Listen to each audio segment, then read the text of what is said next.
Good morning. Will the Committee on Zoning please come to order? Before we start, I was going to say lift off. Lift.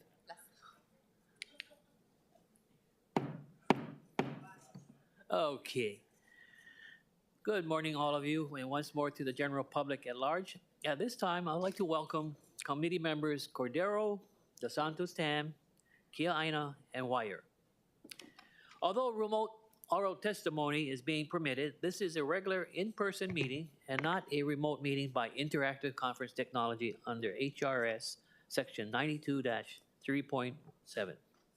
Therefore, the meeting will continue notwithstanding loss of audiovisual communication with remote testifiers or loss of the public broadcast of the meeting. Members of the public will be allowed to provide oral testimony on all items on the agenda in two ways: one remotely and one in person in the council chamber. Oral testimony will be allowed when each agenda item is taken up in the following order.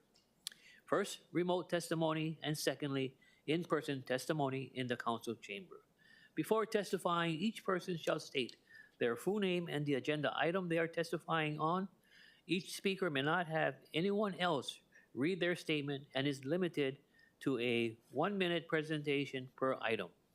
Yes, yesterday, Chair Cordero was the person that was speaking on behalf of another person. That was Mr. Bradshaw, right? But he was asked to just testify on his testimony and not another person's testimony. Okay? So you will be given a 1-minute presentation per item. All persons who are registered to testify remotely by video conference or phone will be called upon first. When your name is called, please monitor your screen and activate your audio feed when prompted. The following are some friendly reminders and tips. Video conference from a very quiet location if possible. If you are watching the proceedings on Olelo, please mute your device at the time you're called to testify. When the timer on screen reaches 0, please conclude your remarks promptly. We had a great presentation yesterday that they all finished promptly. Will you please summarize your testimony? And they all summarized their testimony. Thanks to Chair Cordero. For those who are joining us by telephone only, please press *9 to indicate your desire to speak.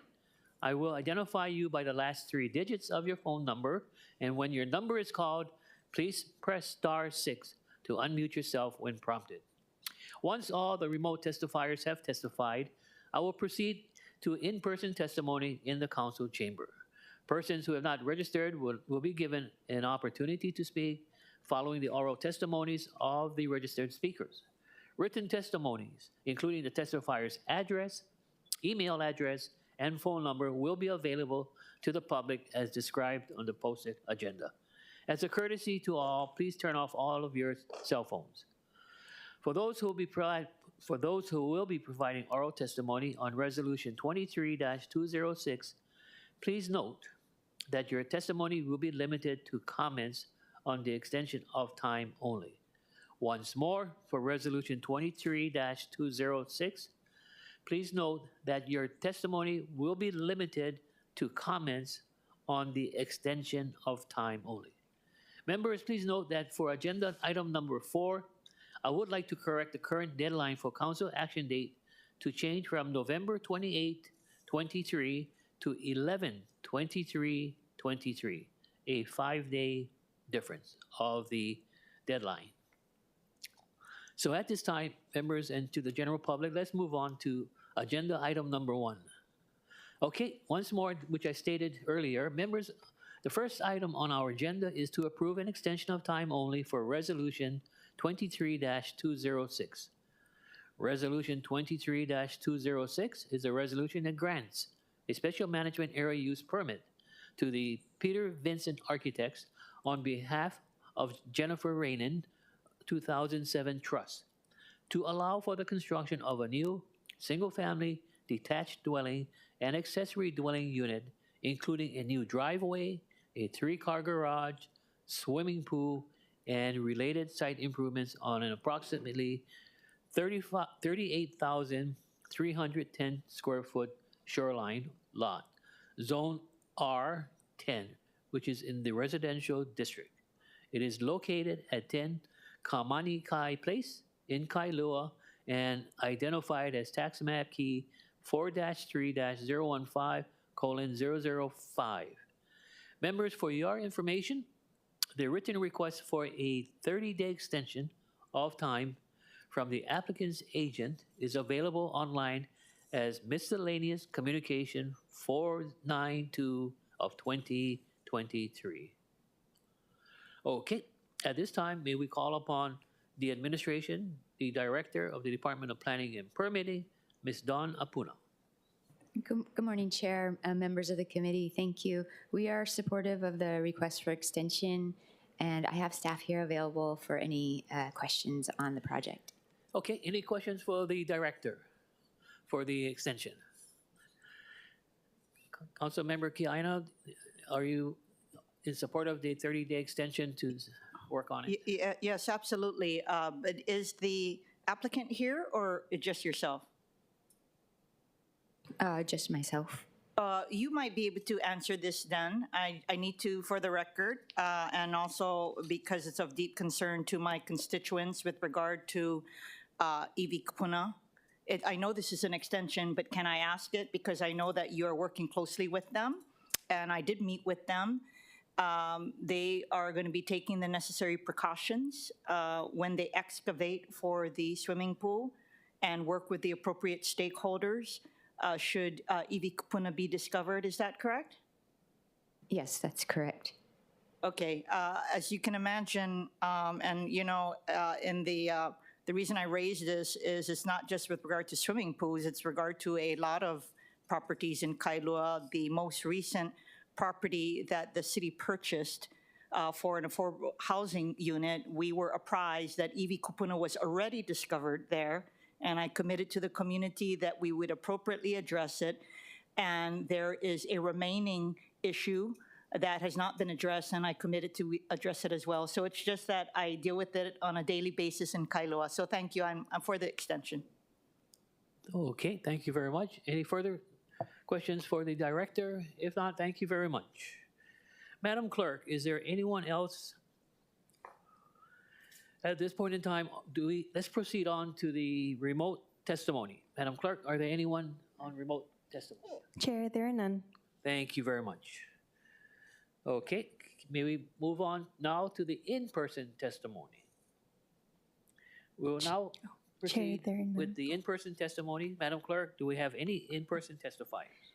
Chair, there are none. Okay.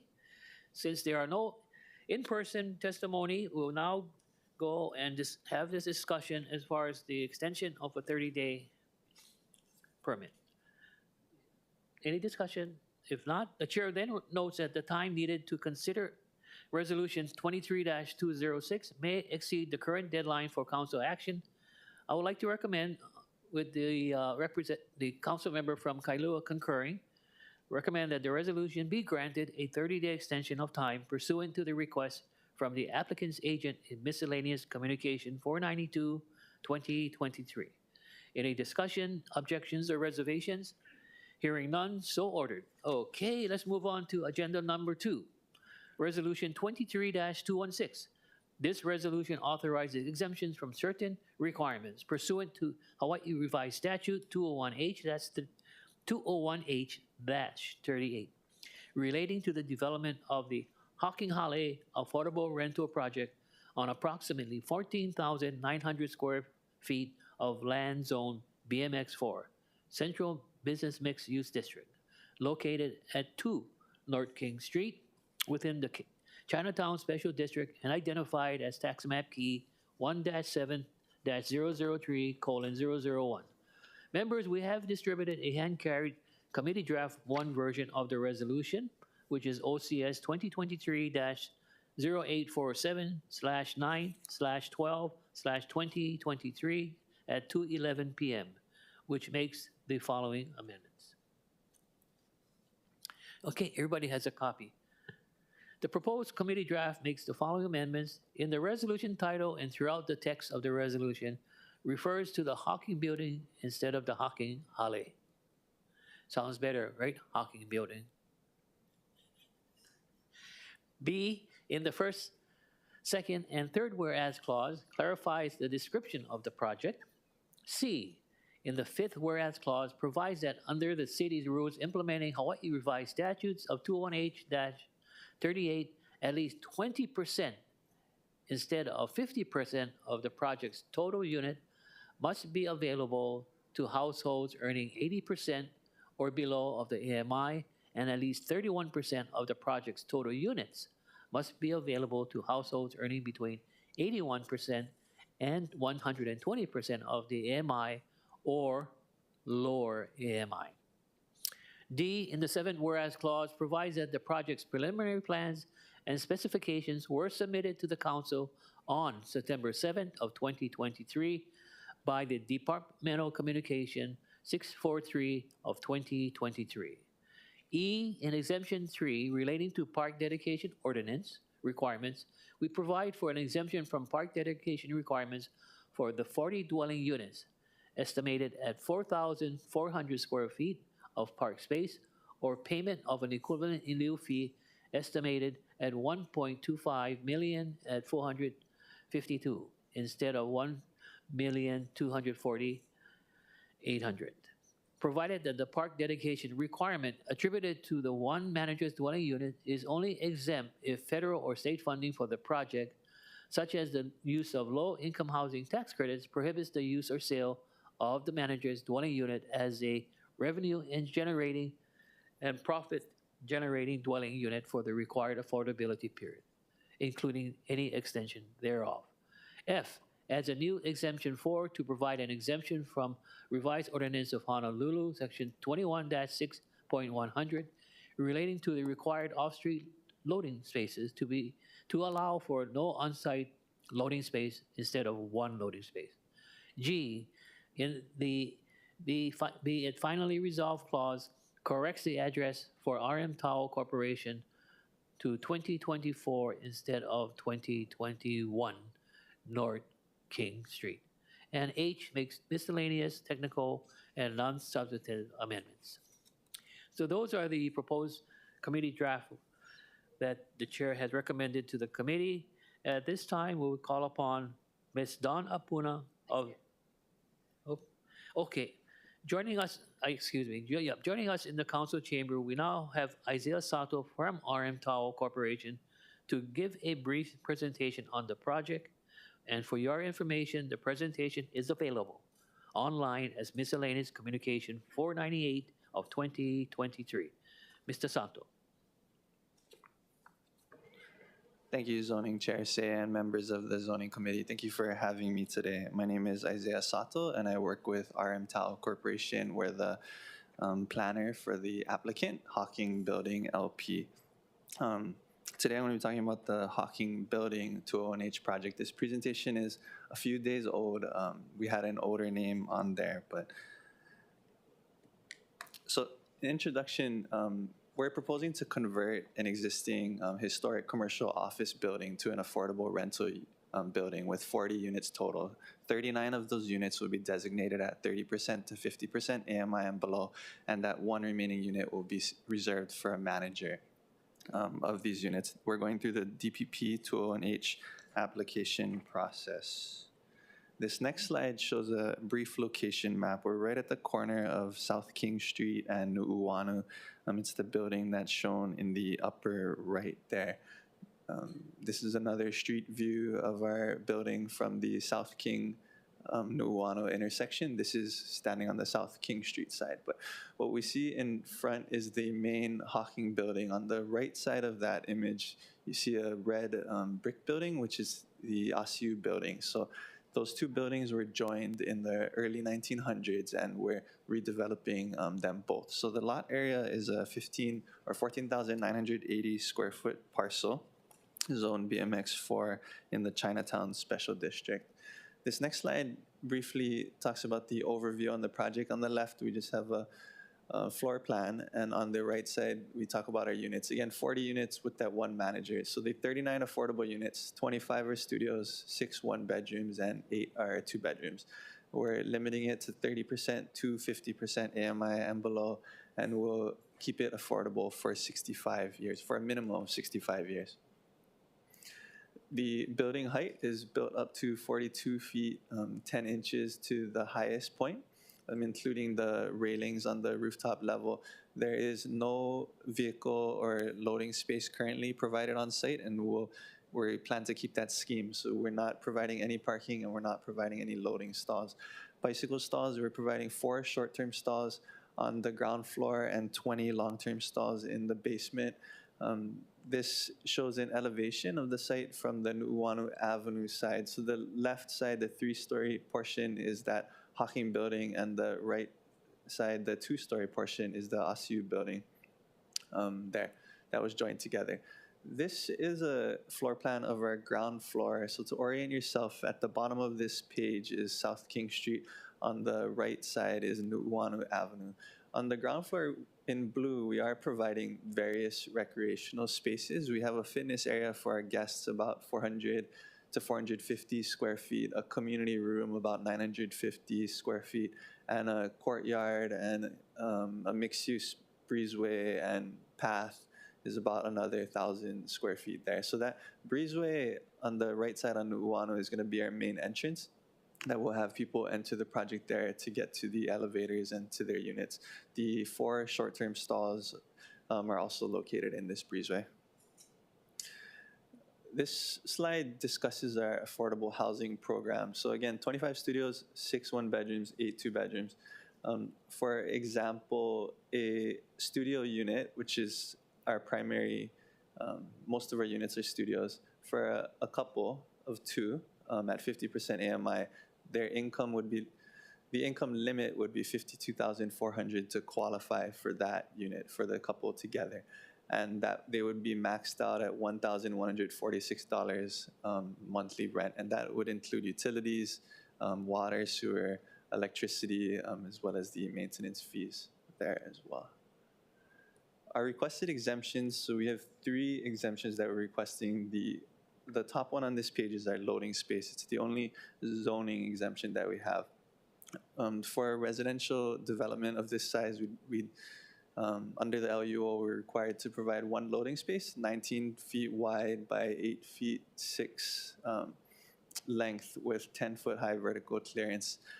We're not providing any loading stalls, so we're requesting an exemption to that loading stall requirement. For the park dedication requirement, we're requesting an exemption to that park dedication requirement or in lieu fees. And the last bullet is we're requesting an exemption from building permit and plan review fees. And I'm available for any questions. Thank you. Okay, members, any questions for Mr. Sato? I believe the presentation was very thorough. The chair has one question, Mr. Sato. Recognizing that this is part of Chinatown, is this project going to have maybe a public restroom for the general public to use, rather than having individual homeless defecate in front of their breezeway, etc.? Thank you for that question, zoning chair. So in our current scheme, the on-site facilities on the ground floor cater to our residents. So it's for our tenants. The fitness room would be for our tenants, and the community room would be primarily for our tenants. And thank you. Okay. Councilmember Kia-Aina. Thank you. First of all, I just wanted to applaud your targeting lower AMI households. These are the types of projects we need, not just more of in Chinatown, but elsewhere in Honolulu. With regard to the loading zone, so tell me, if someone needed to deliver things, how are they going to handle that? Yeah, thank you for that question, Councilmember Kia-Aina. And if someone were to deliver, it'd be similar to the existing scenario, which is there are loading spaces on Nu'uanu that the commercial tenants and other tenants in the area utilize. So we would work with our incoming tenants to use that time, and we try to work on times that it wouldn't be busy. And on that street, how far is it on that street? Is it in that block? It's right in front of the project, and it would be right in front on Oh, there Nu'uanu. already is. Yeah, yes, there is. Oh. Right next to the project. Oh, Very short. okay. Yeah. Okay, thank you. Councilmember Tyler DeSantos Tam, this is your area.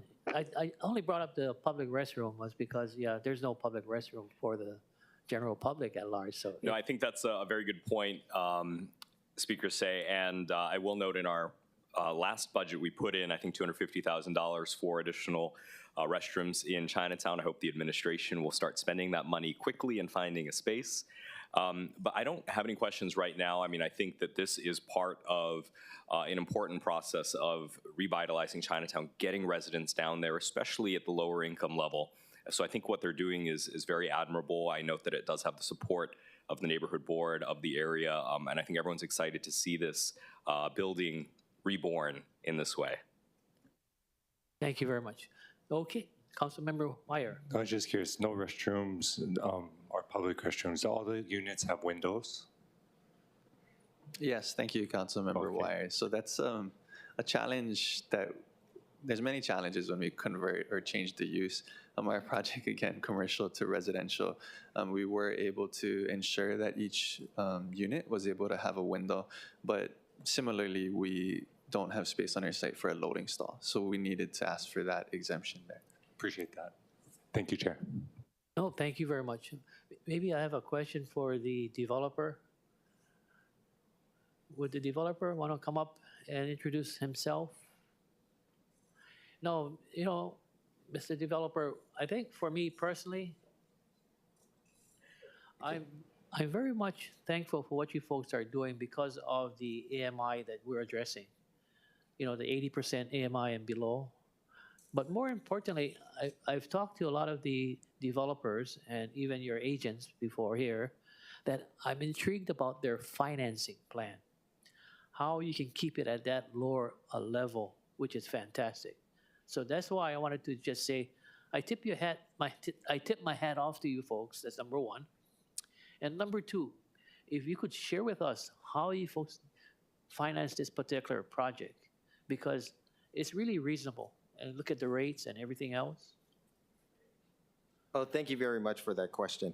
This is the first project in the state of Hawaii that uses a combination of the federal historic tax credits and combination with the low-income housing tax credits, federal low-income housing tax credits and the state low-income housing tax credits. We also have rental housing revolving fund, and we also got approximately $4 million from the city. Thank you very much for that.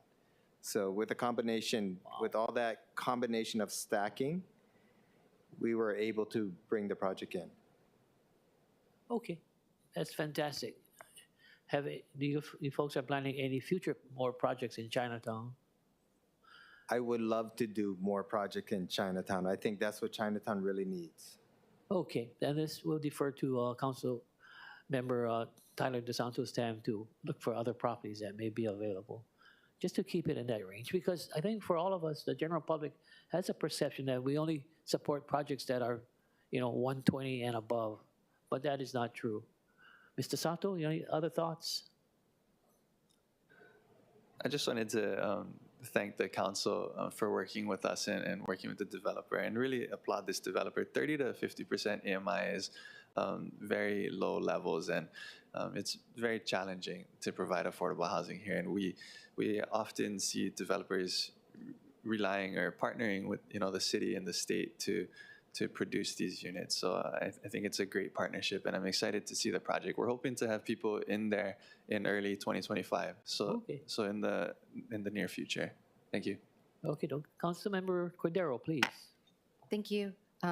My question is relating to if there are specific design characteristics that development needs to meet when they are building within the Chinatown Special Historic District. That's a great question, Councilmember Cordero. So we are in the Chinatown Special District, so we do need to comply with the city's Chinatown Special District standards, which includes a special district permit that we obtained.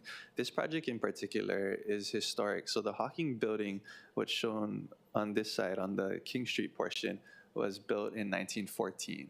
And the brick building in red was actually built in the late 1800s, about 1886. So they've been there throughout the years, and seen a lot of change. They were joined together in the early 1900s into what it is today, and a lot of 1886. That's before the Chinatown fire.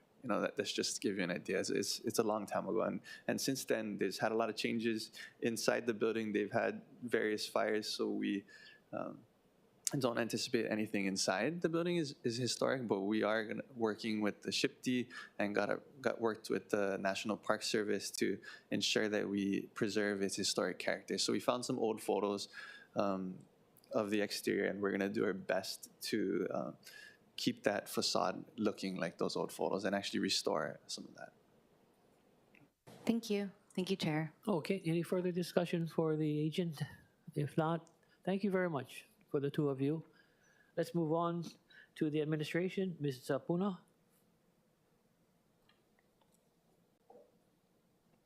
Thank you, Chair. We're supportive of this project because it's a conversion project from commercial to affordable housing and at these very low AMI levels. So we're here to answer any questions that you may have. Thank you very much. Any questions for the director? If there is no questions, thank you very much. We can move on. Madam Clerk, we'll proceed with remote testimony. Chair, we have Angela Young. Oh, okay, Miss Angela Young. Angela, good morning. Can you unmute yourself?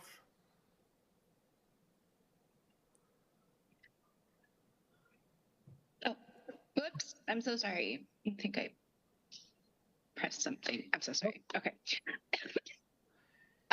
So I do share the same concerns as a council member from Kailua has talked about in April of 7 years ago. The construction of Chinatown American Savings Bank discovered EV kupuna.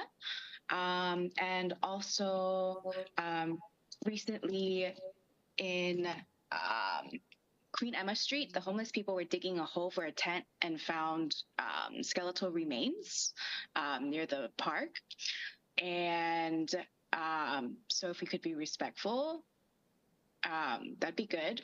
And the development will be a valuable contribution as it will not destroy culture, and it will uplift and create harmony in the historic buildings. The old Kamehameha 5 post office is the first building in Hawaii and the oldest in America to have been built of ferroconcrete. Thank you. Thank you very much. Any questions for Ms. Young?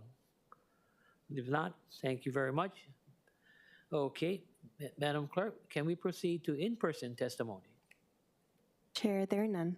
Okay, great. Members, we are in discussion. If there is no discussion, the Chair would like to recommend that Resolution 23-216 be amended to the hand-carried Committee Draft 1 of OCS 2023-0847/9/12/2023 at 2:11 p.m. Any discussion, objections, or reservations? Hearing none, the resolution has been amended to a Committee Draft 1. The Chair then recommends that Resolution 23-216, Committee Draft 1, be reported out for adoption. Any discussion, any objections, any reservations? Hearing none, so ordered. Best wishes to the Hawking Building project. And maybe one day you can invite the members of the council to take a tour of the project. Okay, great. Let's move on, members, to agenda item number 3 and 4 together. Item 3 is Bill 50 of 2023. This bill expands the Transit-Oriented Development TOD Special District to include 1 additional Honolulu Rail Transit Project Station area and to incorporate land use standards and guidelines for that area based on the recommendations in the Halava Area TOD Plan. Members, we have distributed a hand-carried Committee Draft 1 version of Bill 50 of 2023, which is OCS 2023-0843/9/12/2023 at 7:29 a.m. The proposed Committee Draft 1 makes the following amendments. In section, first is A, in section 2 of the bill, it sets forth that the revised ordinance of Honolulu, section 21-9.100-2, in its entirety is to conform to bill drafting conventions. 2, in the new ROH revised ordinance of Honolulu, section 21-9.100-2I, relating to design objectives, refers to the Halava area Neighborhood Board TOD plan. In the revised ordinance, the TOD transit-oriented development plans are referred to as neighborhood TOD plans.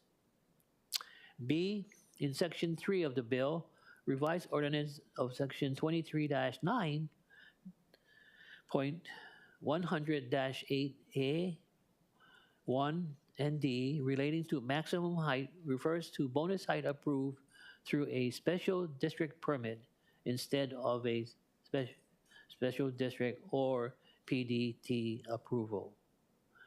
And C, in section 4 of the bill, table 21-9.8, TOD once more, special district project classification, that line item 1 regarding major modifications, additions, or new construction on sites 1 acre or more in size amends the special conditions to delete the phrase unless the director has determined that the project may result in substantial impacts. Projects on key streets are major, all others will be minor. Okay, and number 2, line item 2, regarding minor additions to existing structures or construction of new accessory structures on sites 1 acre or more in size, we amend the special conditions to delete the phrase unless the director has determined that the project may result in substantial impacts. Projects on key streets are minor, all others will be exempt. D, section 5 of the bill sets forth ROH section 21-9:100/-12 in its entirety to conform to the bill drafting conventions. And E, all we did was make miscellaneous technical and non-substantive amendments. Okay.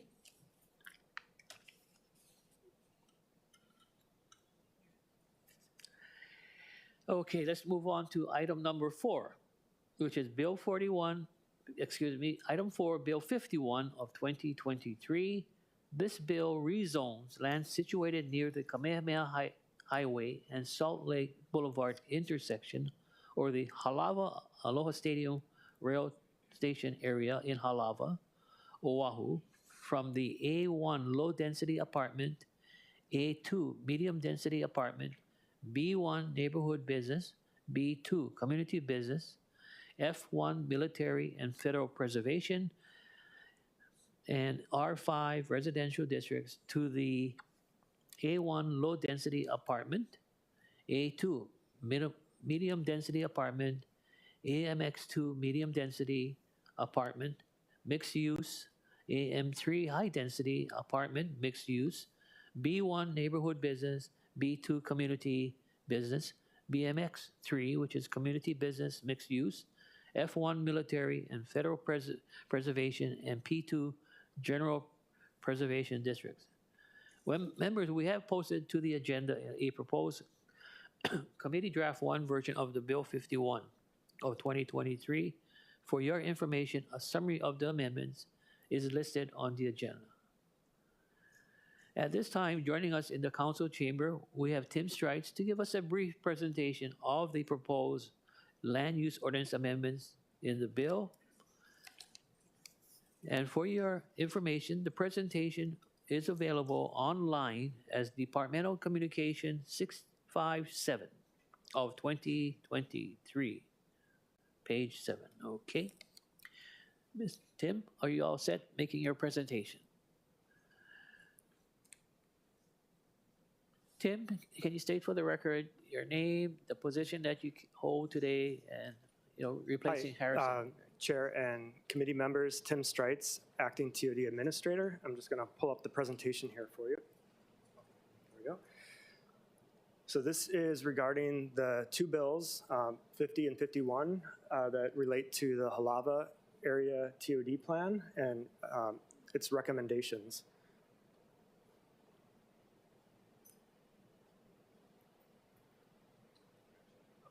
Thanks.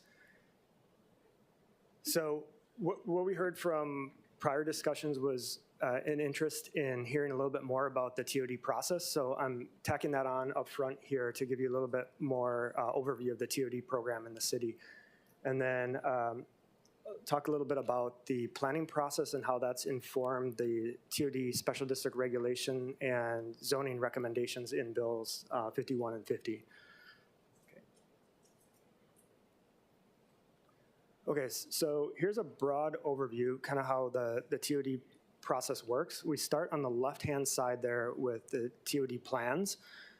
And we work with communities closely on developing those, as well as all other types of stakeholders and government agencies.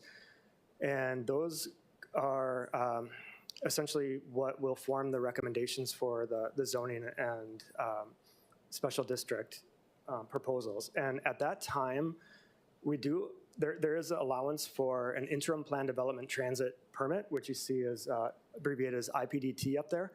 And that allows for larger types of developments that qualify to come in and try to help catalyze spur development in these future TOD areas so that they don't have to wait for us to come back after the TOD plan is adopted for a particular neighborhood and establish the zoning and special districts. So they can essentially use what the plan policy dictates and what we follow when we come forward to you on the follow-up proposals for zoning and special district. And then the planning also involves infrastructure type of planning as well. We move into the plan recommendations after, kind of most importantly being the zoning and special district.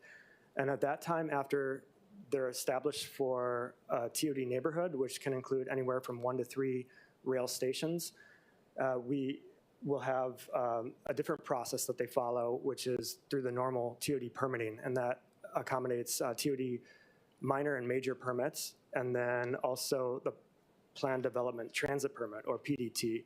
And once the special district is established for a TOD neighborhood, then the PDT will essentially replace the IPDT.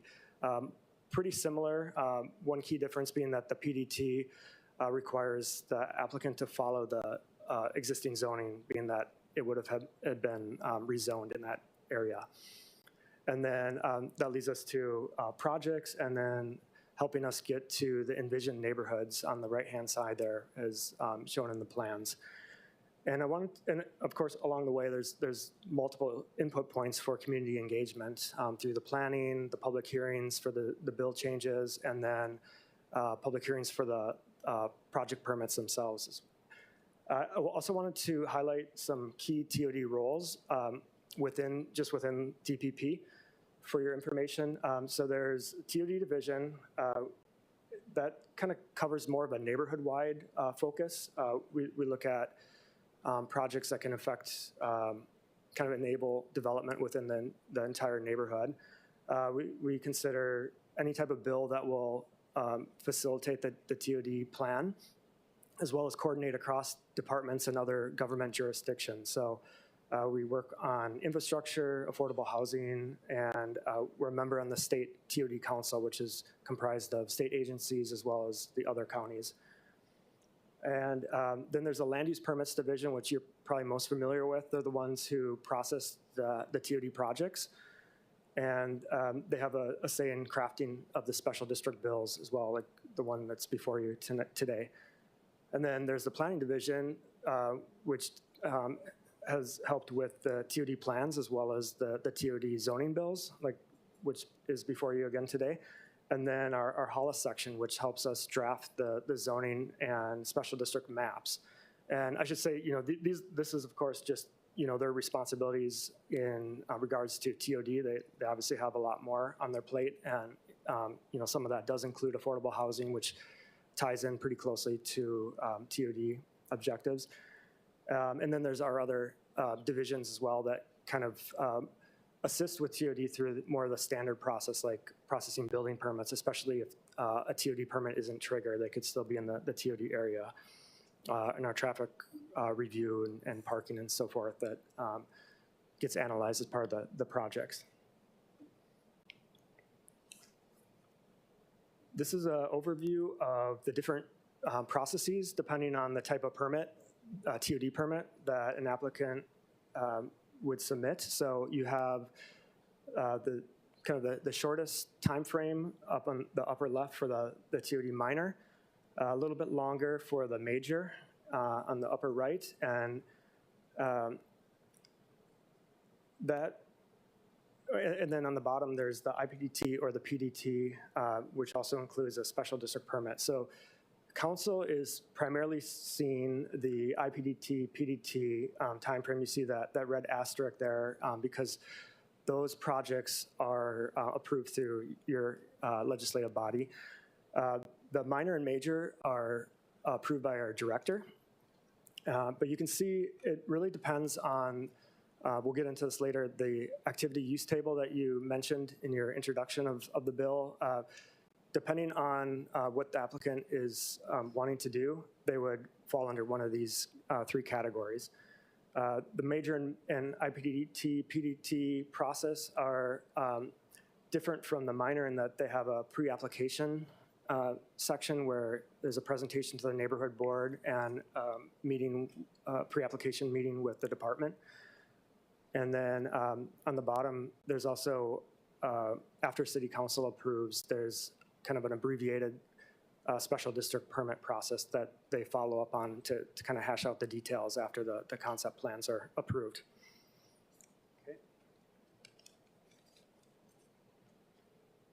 Quick status updates. So this shows the 21 rail stations along the line that were planned, and all TOD plans have been adopted by City Council. We're now in the third area in light blue there after Waipahu and Aiea Pearl City TOD neighborhoods to adopt the TOD plan recommendation for the area. And the plan is to then move over to East Kapolei TOD neighborhood since that would be the last remaining neighborhood within the first phase of the rail service area.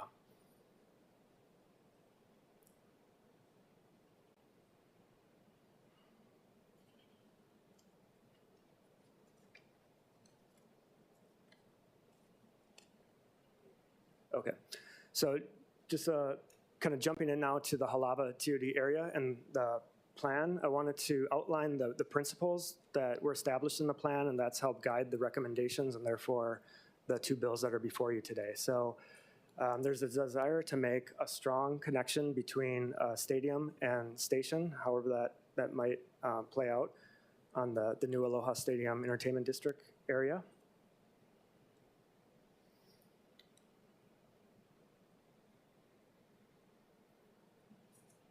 Yeah, just click them all. Sorry. Okay. And then accessibility, so looking at comfortable multimodal access throughout the neighborhood, creating a destination that considers retail and entertainment, looking at housing diversity so that you can accommodate different household types and the variety of lifestyles on the island, encouraging more visitation through a working district, kind of making it more of a kind of full-scale, comprehensive type of neighborhood. Looking at efficiency and economy through sustainability. And then also considering community gathering and I think recreational space. Okay. So here I wanted to outline and just kind of provide an overview to you of the significant community input that's gone into these two bills. It started back in 2015 when we kicked off the TOD plan for the area. We incorporated various inputs through interviews, surveys, outreach, advisory committee. We identified issues and opportunities, created a market study, and looked at different alternatives. Formulated recommendations then based on all that information and implementation plan, and that included recommendations that are set forth in the bills today. And then following this, that brings us to the process where we're at now with the special district and zone change bills. We as part of the follow-up, we sent out notification letters to individual property owners who were impacted or directly affected by the special district or zoning, as well as property owners nearby within 300 feet, invited them to a community meeting that we held in May, and presented an overview and solicited input, as well as provided opportunities for them to follow up after the meeting if they had additional thoughts. There was also the standard outreach that we do through our requests for comments to agencies and community stakeholders, including the neighborhood boards, community organizations, and we followed up also with the IA Neighborhood Board with a presentation on this as well.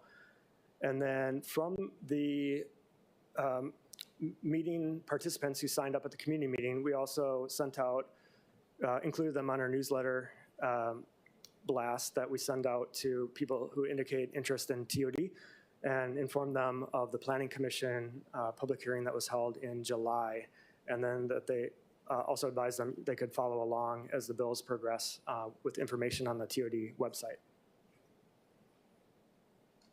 So that brings us to the zone change proposal, and I'll start with this and then go into the special district.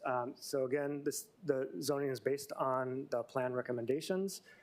Consists mostly of AMX and BMX, which are our two mixed-use districts intended for primarily residential or commercial character areas, and includes a new bonus height and density. Bonus height being exclusive and new to the TOD areas. So basically, the base heights are the same as what they currently have. Any additional height is as a bonus, and they can also qualify for additional FAR bonuses as well. And in order to do that, they would provide community benefits that are commensurate with those levels of bonuses. So again, mixed-use zoning, and kind of the purpose for this is allowing for commercial activities at street levels, residential on upper floors, and this helps create and enliven town centers by dispersing different types of uses throughout the day, the type of people who would be using a particular property or area of the neighborhood. And you probably heard the slogan, live, work, play, and this also would incorporate shopping, so along the same lines. So just a little bit more detail on the AMX, or apartment mixed use, primarily intended for residential areas, but does allow for some community neighborhood-oriented commercial uses. And then business mixed uses allows for a lot more commercial uses on the property, with also the ability to provide for residential.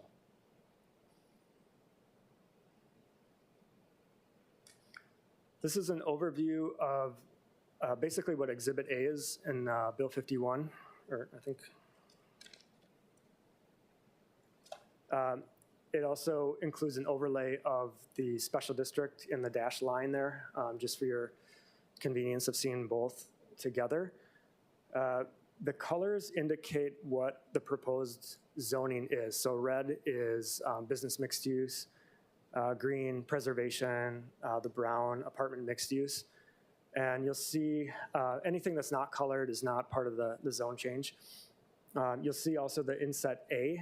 That relates to an area that was changed in the IA Pearl City TOD zone package that inadvertently didn't match up the street height to the adjacent property. So this is just a housekeeping measure to align those two. It's not any developable area anyways, but it just follows our housekeeping practice of matching the street zoning to the adjacent property, which is why you see some of the zoning on the exhibit that isn't within the special district itself.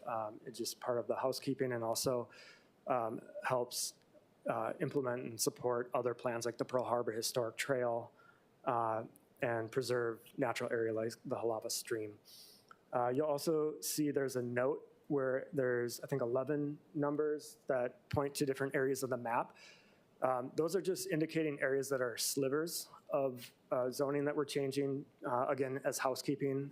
Too hard to see with the naked eye, but they would be cleaned up as part of this zoning as well. And I just wanted to provide a little bit a sense of what this zoning potential could enable. There's been various studies, starting from the TOD plan on the right-hand side there, up to a state plan that looked at the potential yield that the plan and zoning would enable. And so you can see there's potential for up to, and plans for up to 4,700 residential units in the TOD area, about 1.7 million square foot of commercial institutional space, and a few hundred hotel rooms that have been envisioned in the area and are planned for infrastructure upgrades to allow for this as well. And now getting into the special district regulations, which are essentially can overlay to the underlying zoning. They can either relax or include additional regulations. And they're based around the objectives here, stated up front in the LUO for this section. Objectives to create a mixture of density and activity, maximizing transit ridership and promoting alternative modes of transportation, looking at connectivity and convenient access both on site and throughout the neighborhood, quality urban design, particularly with the pedestrian in mind, and as well as streetscape amenities for that same reason, mix of housing, both affordable and rental, and then publicly accessible, usable spaces. So you'll see, and then of course the economic enhancement of the area. We want to see that projects comply with these. So the features kind of just boil down to the basics here is that it regulates building placement and site layout function. It's not design focused like our other special districts on the island. Buildings, for example, are required to be near the sidewalk. You would tuck parking in back, having active ground floor uses and transparency. So, like lobbies, retail, and having windows, entrances that connect directly with the sidewalk fronting them. And again, this is, creating a pedestrian-friendly environment where we know more people will be walking around as they go to and from the station. Off-street parking is optional in TOD areas. As mentioned before, density and height bonuses are available in exchange for community benefits, and I'll touch on that in a little more detail later on. You can skip to the building permit if you comply with the standards. So the whole purpose of the special district was to really minimize the need for additional review and that sort of extra layer of permitting if you can comply with the regulations. And applies to new things not existing. There's a nonconformity section that's allowed and more flexible than other types of nonconformities in some cases. And then permits for the activity or use. So that's the table that was also mentioned earlier. So this just gives you an idea of the different thresholds that will trigger a different type of permit based on the density and the zoning district that the property is within, and how much additional floor area ratio or FAR they're seeking. Same with heights. There's different thresholds depending on how much height over what their base height is to all the way up to the max bonus height that would be allowed would determine what type of TOD permit they need to utilize. And so this is a definition, I think, directly out of the land use ordinance. So community benefits are elements that mitigate the impacts of greater heights, densities, modifications to the special district development standards. Examples of benefits are affordable housing, open space, street improvements, financial contributions to community amenities or public uses, and facilities that enhance the multimodal transportation and pedestrian experience. So, of course, first and foremost, top priority is affordable housing that we work with applicants on when they're proposing a community benefit package. There's additional, community benefits that are defined in the TOD plan. And then, of course, for the big projects, the council has the ability to also sign off and help influence what those community benefits are. But the developer also has the flexibility to propose anything different if they think that would benefit the area. So as I mentioned, there's nonconformities. There's the typical nonconforming structure and use, which are in place in other areas as well. New to the TOD special district is this nonconforming site development that relates to building placement and other design standards of the TOD special district regulations. Some of them are a little more flexible than the other types of nonconformities, and especially if the special district created it. Okay. This is a map just of the special district, which was superimposed on the zoning map, just to show you that this is what will actually be incorporated into the land use ordinance for the TOD section, which will establish the TOD special district for the Halava area.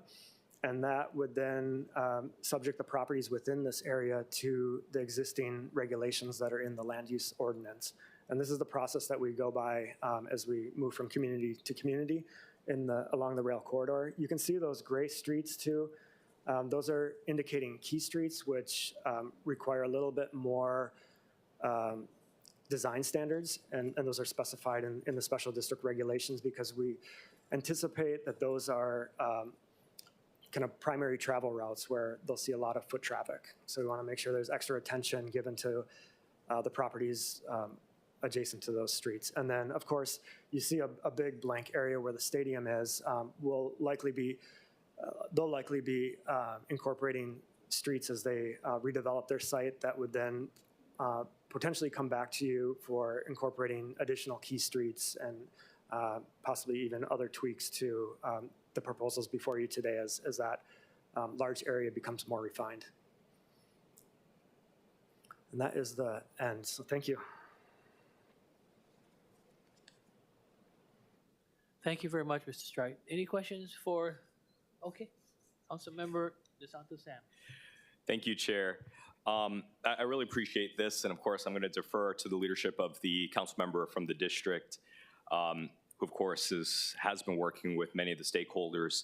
But I do have some questions that range from very simple to very technical, and I know you like a lot of the technical details, given your position at DPP. So we'll start with some simple questions.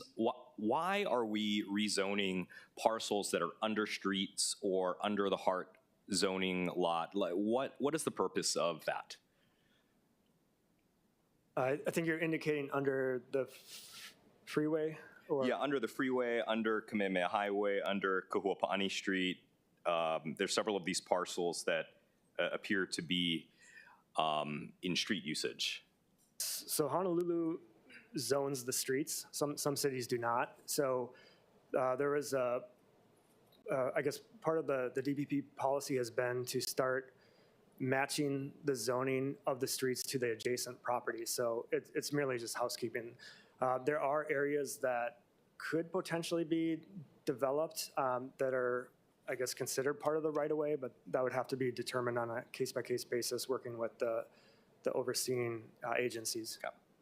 And kind of building on that, in Departmental Communication 617, there's a table of sort of how much acreage is being converted. And so I looked at that, and I think it's wonderful that we're converting a net 74.5 acres to BMX3, which is great. We want, as you say in the plan, retail and housing and, you know, really active uses. But of course, a lot of that is taken up by these sort of under the street acreages, and a good amount of that is also covered by the stadium district, which is under the state, as well as this big parcel where the public housing agency has something. So I guess my question is, you know, what are the actual changes that are going to unlock housing potential here? If the state's already going to be doing stuff under Aloha Stadium, if HPHA is going to do whatever it's doing on their parcel, it looks like maybe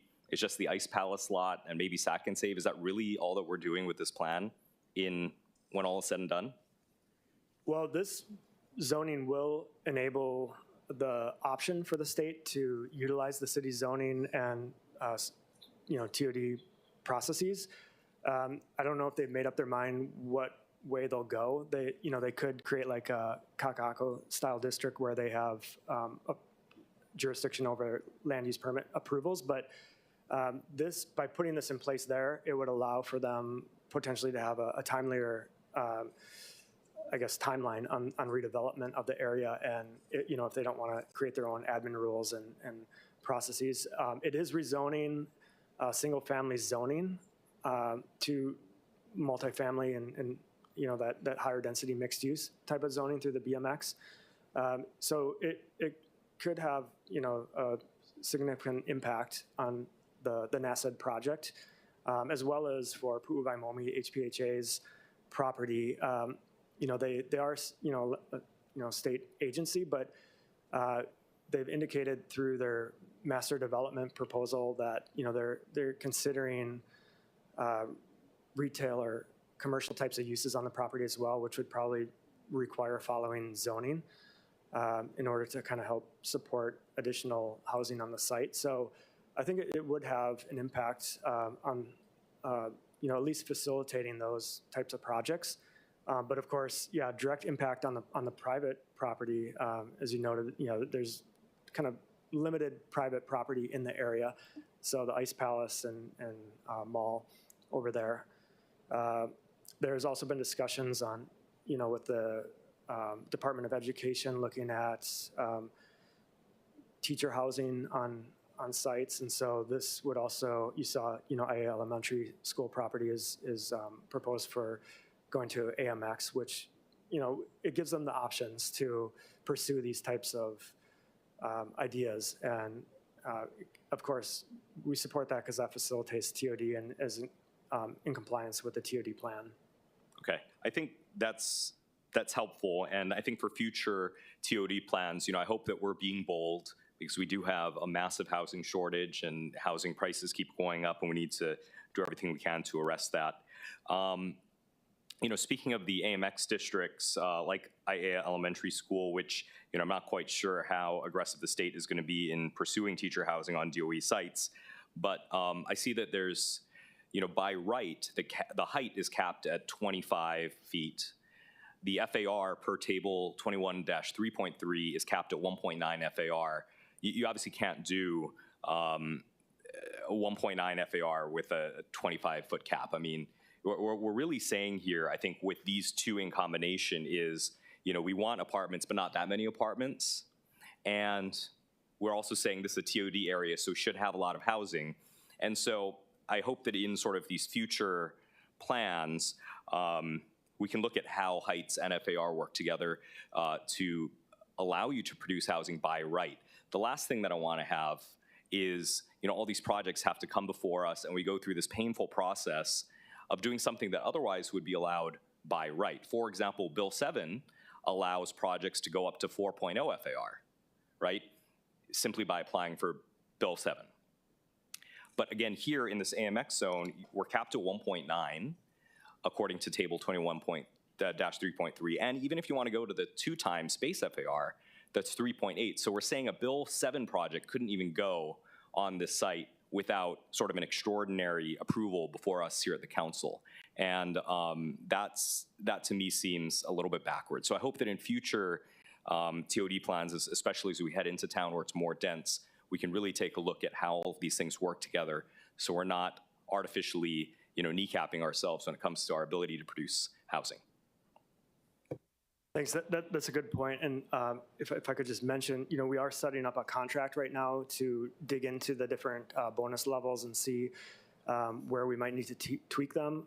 So far, we've been using the existing special district regulations and FARs, but as you know from IPDTs coming in Ala Moana TOD area, the plan recommends a lot higher FAR and heights there. So we are going to need to modify the special district regulations at some point, and we'll determine, as a proposal to you, how, I guess, what makes the most sense, whether there's like kind of asterisks for those areas, or we look at, kind of broad brushing it across larger areas of the rail corridor.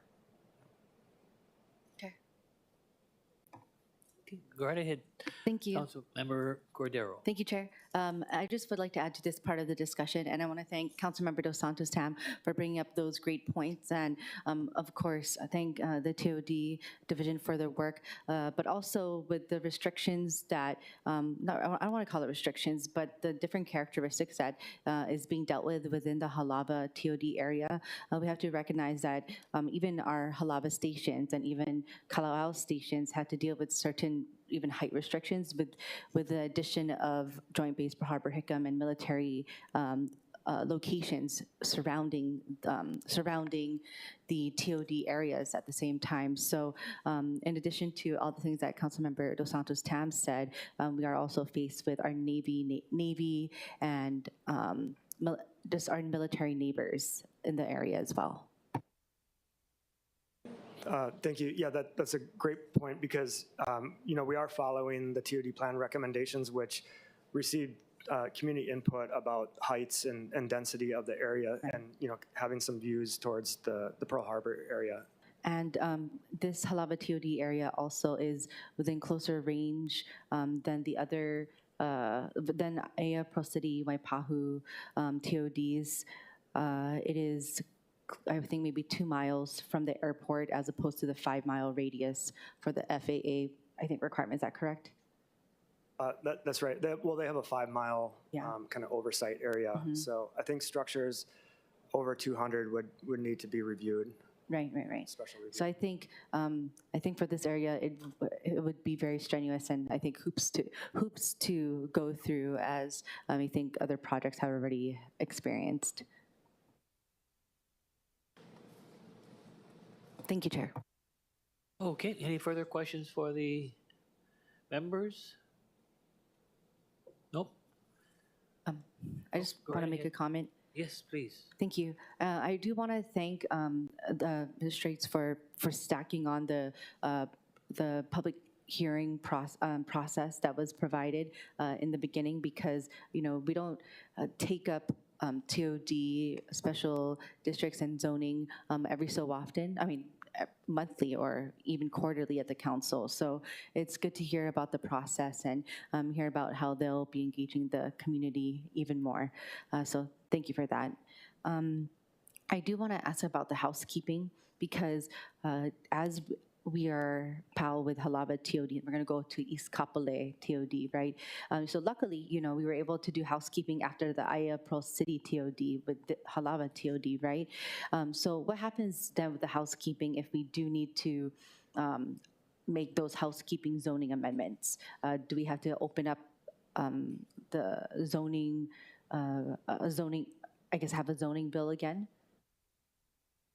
Well, I guess in reference to the East Kapolei, we'll also look at basically just right-of-ways and other kind of natural corridors that might not be appropriately zoned for preservation, just matching those up with the intended use of those areas and within the general vicinity of the TOD area.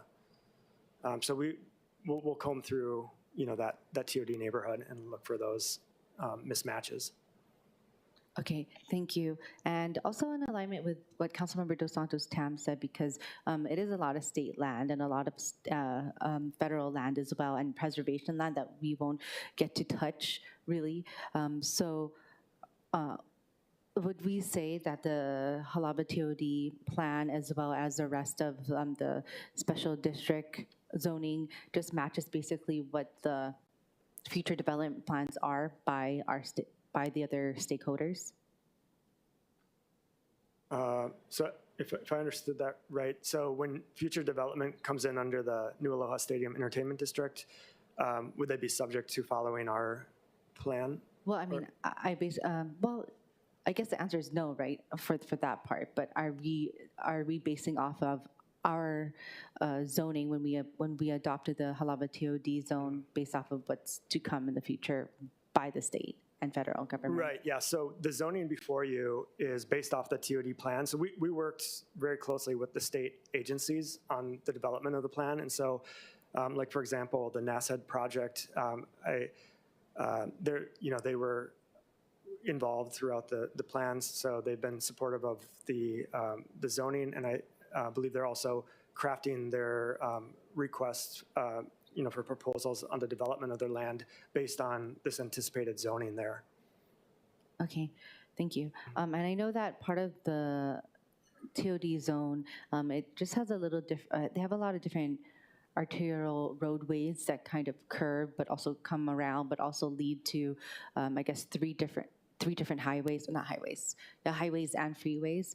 And I know that this doesn't, I guess, prescribe any actual design changes for sure, but with connectivity as one of the main components and goals for the TOD zone, I was wondering, with the storefronts and when we approve projects in the TOD zone, how can, I guess, DPP plus the council ensure that when development comes that it doesn't create more of a hindrance between the roadways where people should be traversing and to the different developments and even mixed-use developments?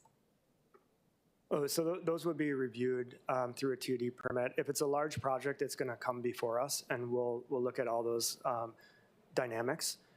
So there's the regulations themselves with kind of craft how buildings are oriented and site layout is designed, and then we can also consider some of those externalities of how it fits in with the broader area, and work with the developer on those sort of things.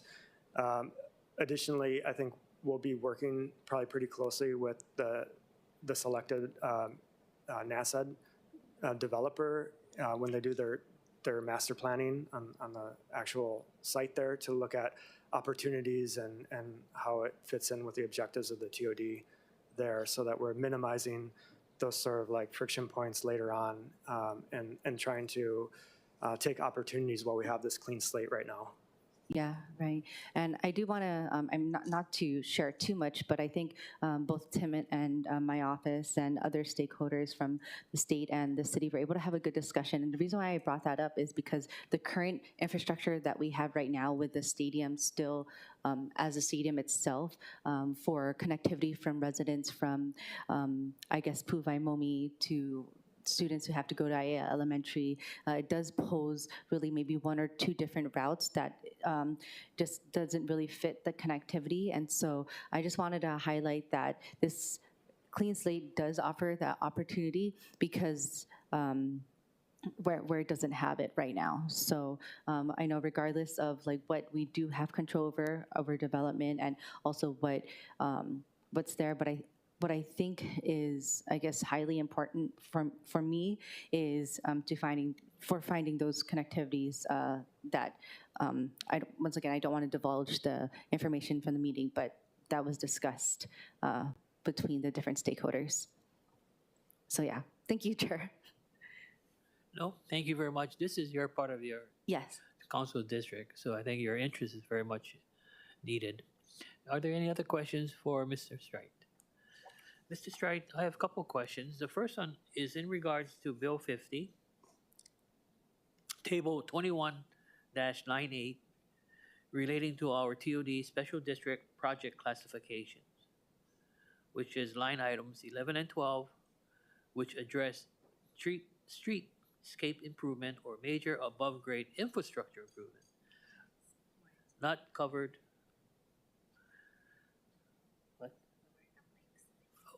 Not covered at this point in time. So I just have a question that we talk about. What would you consider, Tim, the impact as far as substantial impacts to a TOD special district, whereby a minor permit is required?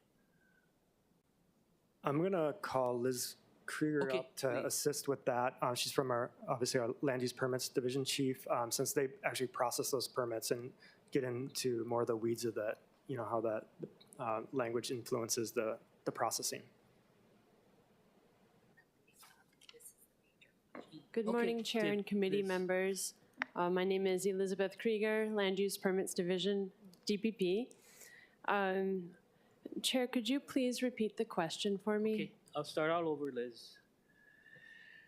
In Bill 50, item number 3, Table 21-98 relating to the TOD Special District project classifications in the line items 11 and 12, which basically addresses the streetscapes improvements or a major above-grade infrastructure improvements, which is not covered elsewhere. The special conditions provide that if the DPP director has determined that the project may result in substantial impacts to a TOD special district, a minor permit is required. Otherwise, it is exempt. My question is just, what would be the defining definition of a substantial impact? Sure, yeah, so the Go right ahead, please. Okay. The TOD Special District Neighborhood TOD plans, as well as the goals and objectives of the special district, specify the types of projects that are envisioned through the whole planning process. And they are especially designed to be pedestrian-oriented and multimodal. So not just designed for cars, but also designed for bicycles, pedestrians, all the different types of users that would be on foot or in a different mode of transportation, coming off of the rail, anything like that. So we originally, when putting together the TOD Special District, had recommended that these types of streetscape improvements require a permit if they have impacts, was designed to make sure that should, say, a road widening requirement happen, that we could review the plans and make sure that they weren't having adverse impacts. In all of the other special districts, well, I shouldn't say all because I don't know that off the top of my head, but in, say, the Chinatown Special District, those streetscape improvements immediately require the permit. So the default is the permit's required. And in the TOD Special District, we wanted to create an opportunity to allow those projects to go forward if we could immediately identify that there were no adverse impacts. So we were trying to create flexibility to not always require the TOD Special District permit. Liz, will there be some consistency in regards to what you've just stated so that developers have that clarity? Oh, I got to go through DPP to get that, permitting process done, et cetera, versus no need, because I think director would say it's waived or exempt. How do we, that's why I asked the question about defining substantial impact so that everyone knows what would be the clarification on that. It's tough. But, yes. But if you can make reference to what you stated earlier, as far as the multimodal, that's the reference that you would make probably then. That's right. We would look at the goals and objectives of the special district. So when the question is, will it have adverse impacts to the special district, we look back to those goals and specifications, which come straight out of all of the TOD planning that started at the community level.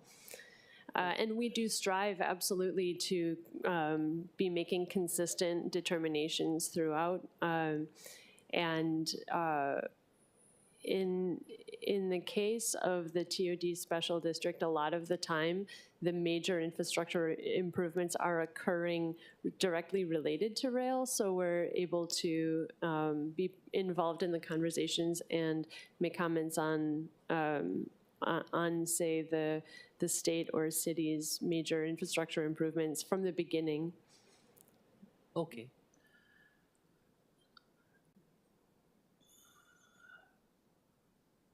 Okay, that's fine, your response. Just that for Mr.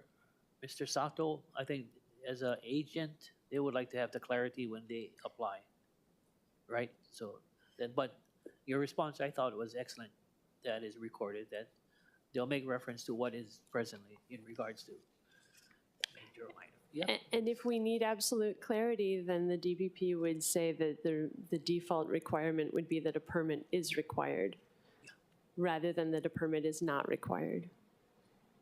So where the agents and consultants are concerned, they would rather have us have the ability to say that there's a like-for-like change where otherwise we would say that even in a like-for-like change, a permit would be required because the code is clear that a permit is always required.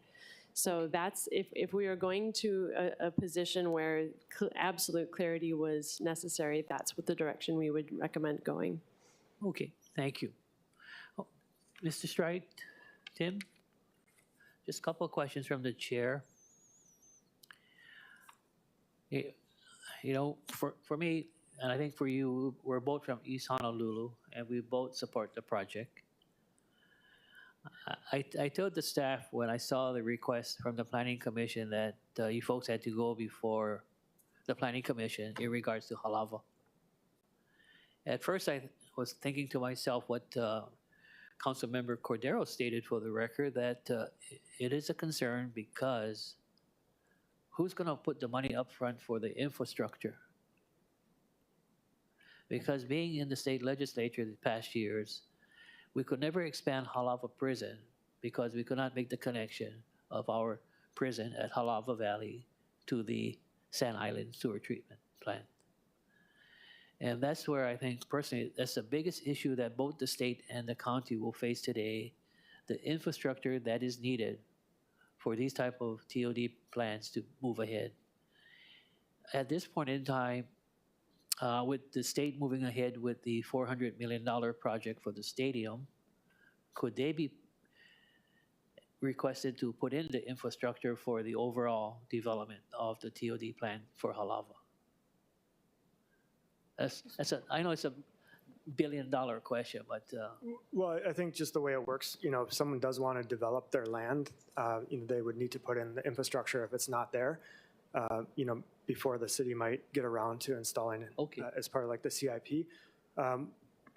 You know, I do thank the council for including in the budget this year $2 million each for Iwilei, Halava, and East Kapolei TOD areas, and we'll be coordinating with the HCDA, who has been designated from the state to help with infrastructure planning and in those areas. And then, as I mentioned in one of those tables, you know, the state has already taken kind of like a precursory look at the infrastructure needs in those three priority areas, and is continuing to work on those as well.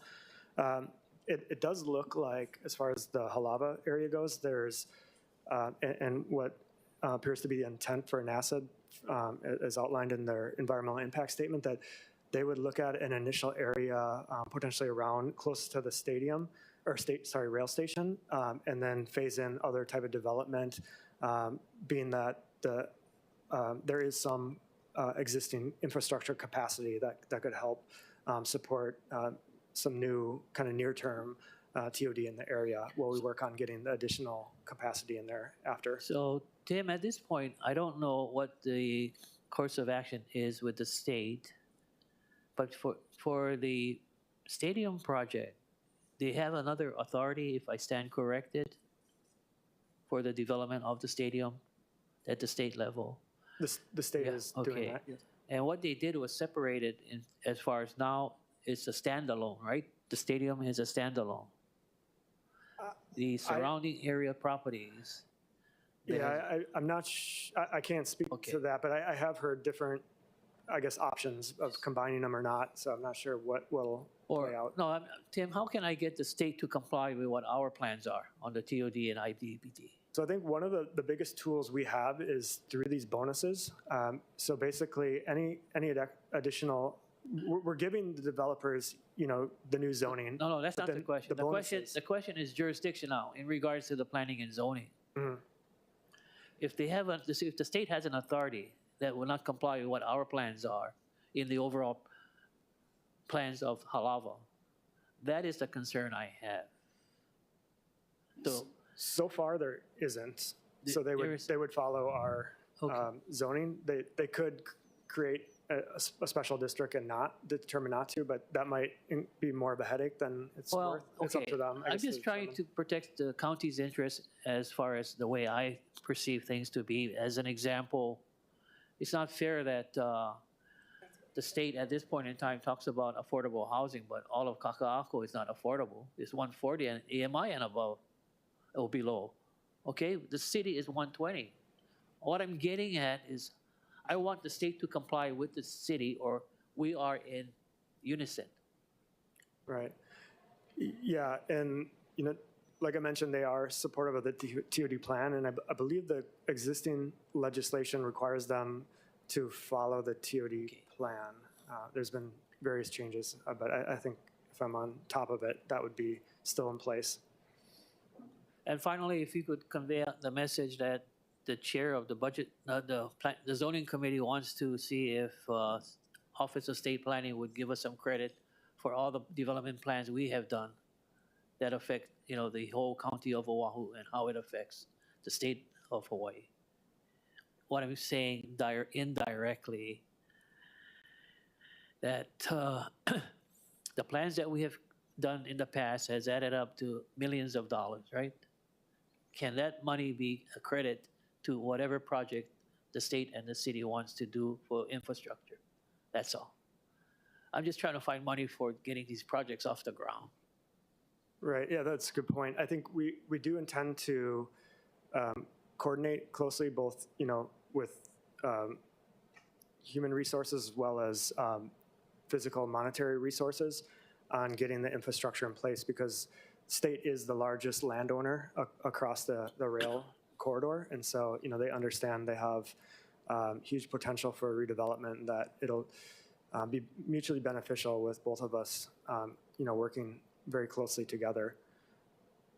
And one final thought, would the Halava plan, which is adjacent or very close to Pearl Harbor, very close to Honolulu Harbor, very close to the Honolulu International Airport, will the plans also try to incorporate what do you see as a vision or a future in regards to what is the conventional wisdom that we have today about it's going to be commercial, retail, etc. I say it differently. Retail will be obsolete in the next generation if everyone's going through the internet. Any ideas about having something in regards to a scientific park in creating jobs? And the reason why I bring this up, because you're adjacent to Pearl Harbor, you're adjacent to Honolulu Harbor and the airport. It's not my role, but I just bring these thoughts about, are we adjusting for the future? You got that big acquisition by FedEx, or was it FedEx that bought the big property? So I don't know who bought that property, but I'm just trying to think it through about, it cannot just be retail as an answer to our vision that we have. And maybe we're not thinking out of the box, Council Member Cordero, as far as what you like to see. Maybe that's why I thought maybe a scientific park to create those type of industries that we are trying to promote. But yeah, no, I just wanted to just share my manao with you, because every TOD plan will be different, and how we package it all, that you just can't say it's going to be housing or commercial or retail, etc. And any other thoughts, members, at this point in time? Matt, Radiant, Esther, Tyler? No? Okay. But at this point, Dan, thank you very much for the presentation. It was excellent. And at this time, would you like to call upon Department of Director, DPP? Don, Liz?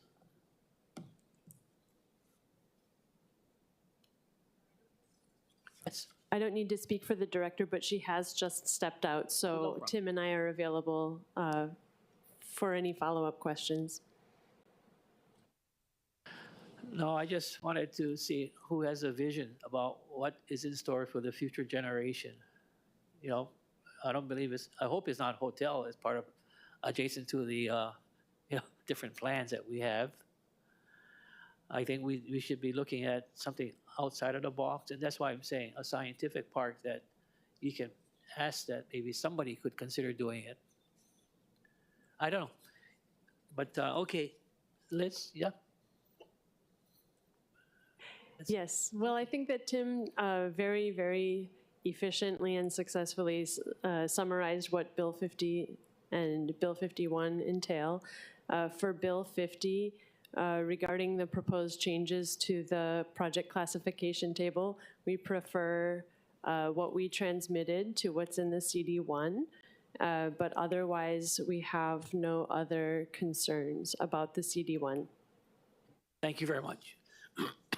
Okay. Thank you. Madam Clerk, are there any more remote testimony? Chair, we have Angela Young. Okay. Okay, Ms. Young? Yeah, we'll now proceed. Yeah. Angela, you'll be testifying on both Bill 50 and 51. Concurrent. Okay. Okay. Okay. So, Angela Melody Young testifying in strong support of Bill 51. And this isn't directed at anybody. But if I can just advocate for something, isn't the most simple solution to integrate plans, and getting in touch with the Senate and House housing chairs, who may be the most knowledgeable about the subject matter, could be a good idea. And I think maybe we just generally, like humans, of course not directing at anyone, like not at the council, just generally like people in the world, can complicate things and turn it into a painful and shameful process, like pointing fingers, instead of just trying to integrate, talk, and get to a solution. So the Senate Housing Chair talks about transportation and state lands in a recent discussion in July 21. And the state is the largest landowner on the rail line, and many of the stations, HCC, LCC, are on or near the stations, and these are ripe for development opportunities, and affordable housing is going to be the highest and best use for this large portfolio of state lands on the rail stations. Okay. Thank you very much for your excellent testimony in support of Bill 50 and 51. Okay. Members, any questions for Ms. Young? Nope. Okay, thank you very much. Bill 52? Bill 52? Nope, 50 and 51. Oh, Bill 50. So I'll testify with Bill 50 now. No, we did 50. She can testify on both, so she gets 1 minute for each. Okay. My staff said that you could testify on Bill, what now? Bill 51? I thought you were. I did 51. I'm going to do 50. 50. Okay, 50. Go right ahead. Okay, so from the same discussion from July 2023 from the Senate and House Housing Chair, and more information can be accessed at hawaiiHouseDemocrats.com. It's a public discussion from the Senate and House majority about transportation and state-owned lands. And they said that there's a lot of provision and it's kind of technical and complex, but the state wants to focus on state-owned lands near transportation. The Skyline is now in operation, and they don't want to add thousands of new cars to the road with future development. They want to look at already owned parcels, so no extra cost to taxpayers along the transit corridors. People can walk in the neighborhood to access whatever services, post office, bank, grocery store, and they can get a walk to the Skyline and get to school and work. Future development, they hope that it will be concentrated on the rail line instead of going into the suburban or undeveloped areas. So I tried to say everything verbatim and not manipulate anything. And so these were not my statements. It was what they said in the discussion. Thank you. Thank you very much. Any questions for Ms. Young? If there is no further questions, Madam Clerk. Are there any more? Chair, we have a telephone caller. Okay, we have a telephone caller. Where's that? Okay, 906. You can give us your testimony. 906, are you there?